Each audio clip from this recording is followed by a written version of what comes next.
I want it. I would love to have the first one. I'm so sorry, Mr. Seinfeld, but you're number 2 on the list. Who's number 1? That guy. Okay. So, you're number 1. Yeah. How'd you like to be number 20? I'll throw in the soup Nazi. Soup for you. I own all the characters. Last living Munchkin. I thought he passed away. I found another one. Dancing holographic monkey? I have one. I'll make small talk with the omelet guy for you. You ever take an egg home with you? Is your head that shape underneath the hat? You ever feel bad about coming out of the toilet and then coming right back to work here? Nobody knows it. You do. Yams. Anybody like dirty limericks? Yams. Nobody wants any yams, sweetheart. Beat it. I'm trying to get a roll going. I'll recap last week's episode of Jersey Gangland for you with sock puppets. Man, I got these dead. I run the boardwalk now. Is he still here? Yes. Oh, sorry. Bad idea. How about a new boat? No! Final offer. And for the record, I don't think I like you quite as much as I did at the beginning. I'm listening. Access to my personal network of Manhattan zip lines. Wow! Impressive. You've got the first Acura NSX. How about a jetpack flying squirrel suit? New York to LA, 20 minutes. Sorry, Jerry.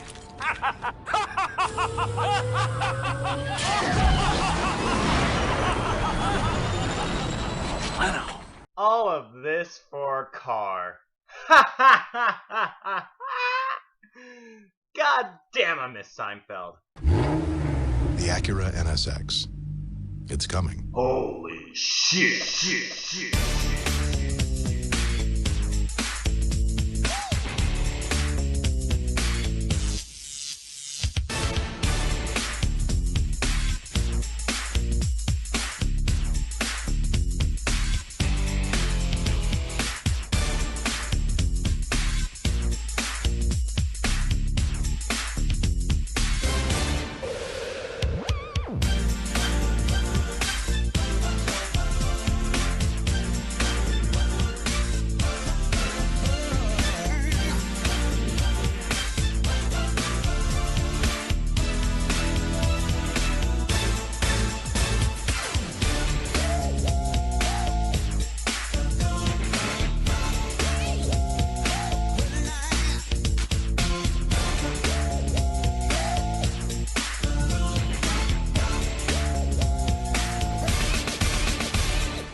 That's the best sounding elevator music I ever heard.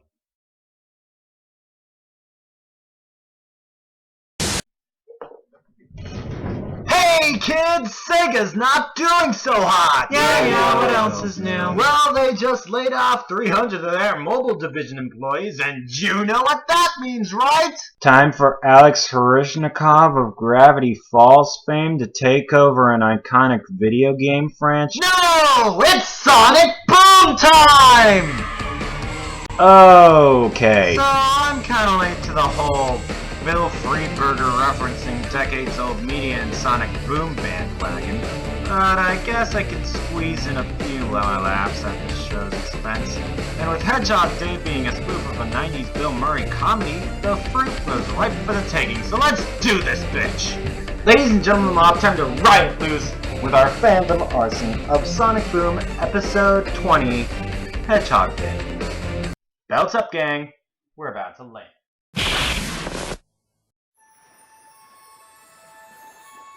The episode begins as every Groundhog Day adaptation should.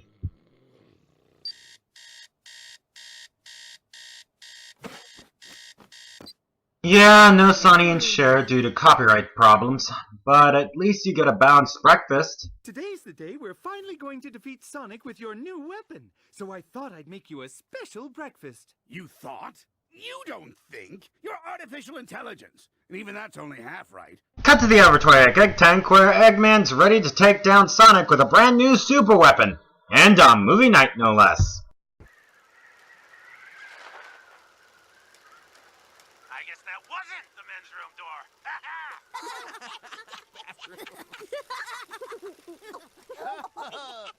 I don't get it. quote everyone who is watching this episode on TV instead of seeing it unfold. Shh! No talking! Shh! No slurping! Shh! No attacking! And naturally, Eggman strolls in to fire both a heat-seeking super weapon and what I believe to be a mega laser when the former is knocked back via Amy's hammer.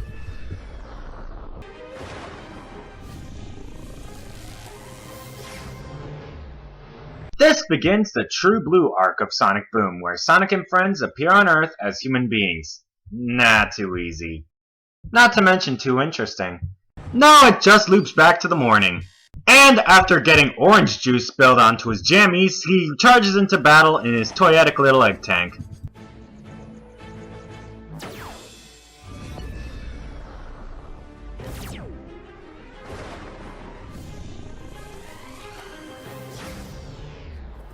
This begins the True Blue arc of Sonic Boom, where Sonic and friends appear on Earth as human beings. Not too easy. Not to mention too interesting. No, it just loops back to the morning. Wakey, wakey. If you say eggs and bakey, I swear I'll dismantle you.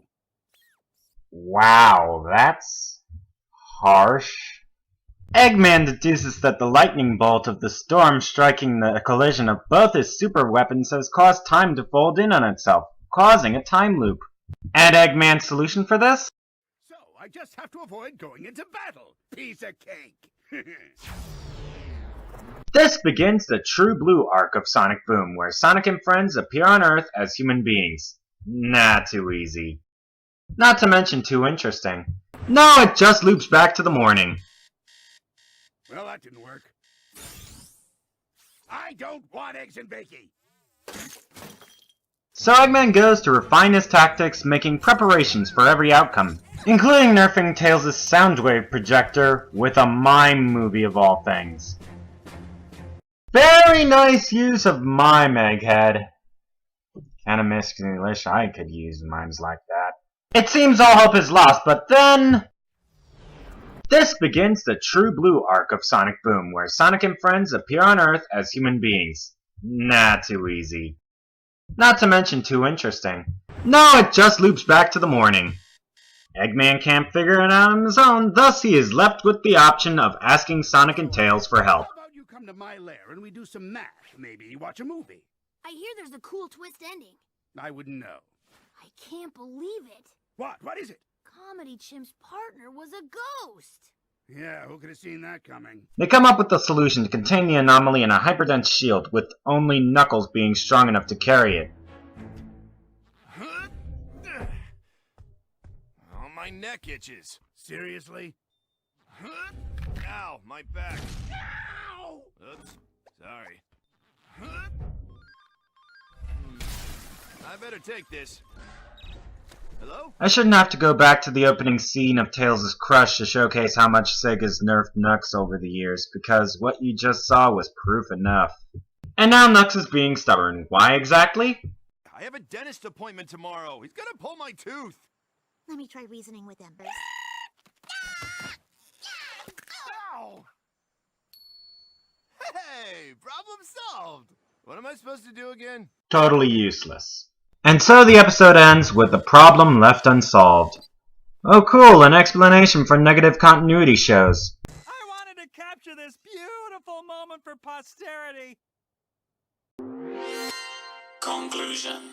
Well, you can certainly color me flabbergasted by this pleasant surprise. I have to admit, this episode is easily the best out of the episodes I've seen from this particular show. The pacing is a lot quicker than the likes of Late Fees or My Fair Stixie. The humor actually matches the situation, like with the Late Night Wars' talent turnover humor, and the context of Eggman's rivalry with Sonic actually being the catalyst of this episode's shenanigans. It tops Tails' Crush and becomes the best episode of the whole show in my travels thus far. It easily tops my Sonic Boom category for the search for the worst. It is remarkable to think that we've found someone in the writing staff that actually gives a damn about quality.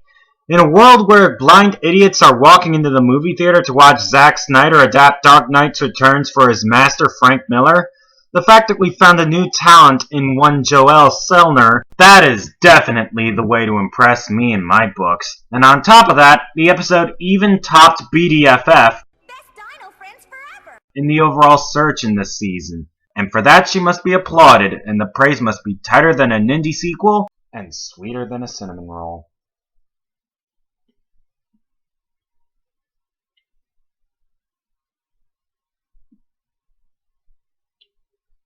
It'd be an awesome pick. Captain N, the Game Master.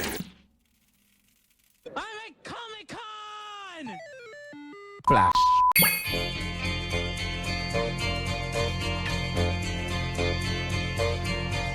They say we're young and we don't know. We won't find out till we grow. Well, I don't know if all that's true, 'cause you got me, baby, I got you.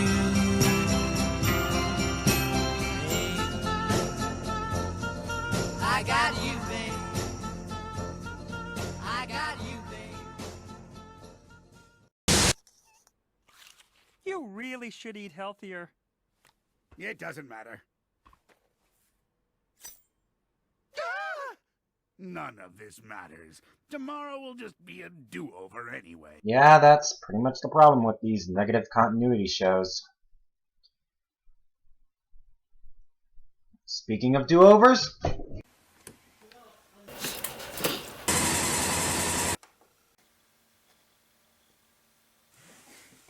now that's a do-over.